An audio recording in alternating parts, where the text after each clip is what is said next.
આજે એક ભાજપના મારા મિત્ર પત્રકારશ્રીએ આ વિડીયો બનાવી મને મોકલ્યા છે, જેમાં એગ્રોધારક ખાતર બારોબાર બીજા જિલ્લામાં મોકલતા હોય તેવું જણાવ્યું. અમને પાર્ટી દબાણ કરે એટલે તમારાથી ના થાય. તમે વાયરલ કરો દિલીપસિંહ અને આ એગ્રોધારક સામે કાર્યવાહી પણ કરાવો. 100% મારા ભાઈ. હવે જોવાનું છે કે આ ખાતર ક્યાં જાય છે તે જોવાનું છે આપણે.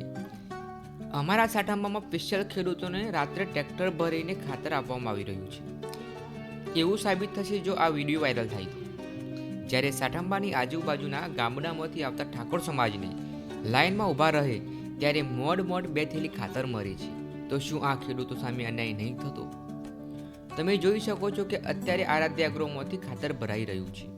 એક ટ્રેક્ટરમાં અને બાજુમાં એક લોડિંગ રિક્ષા પણ ઊભી છે, તેમજ બીજું એક ટ્રેક્ટર આગળ ઊભું છે. આ ભરાઈને જશે એટલે તેનો બીજા ટ્રેક્ટરનો પણ વારો આવશે. શું ખરેખર ખેડૂતોને ખાતર ન મળવાનું આ પણ કારણ હોઈ શકે છે? આવા એગ્રોધારક સામે ક્યારેક કાર્યવાહી થશે? તો મિત્રો જરૂર શેર કરજો અને મારા પ્રશાસનને પણ વિનંતી કરું છું કે આ આરાધ્ય એગ્રો ધારક સામે 100% તમે કાર્યવાહી કરો.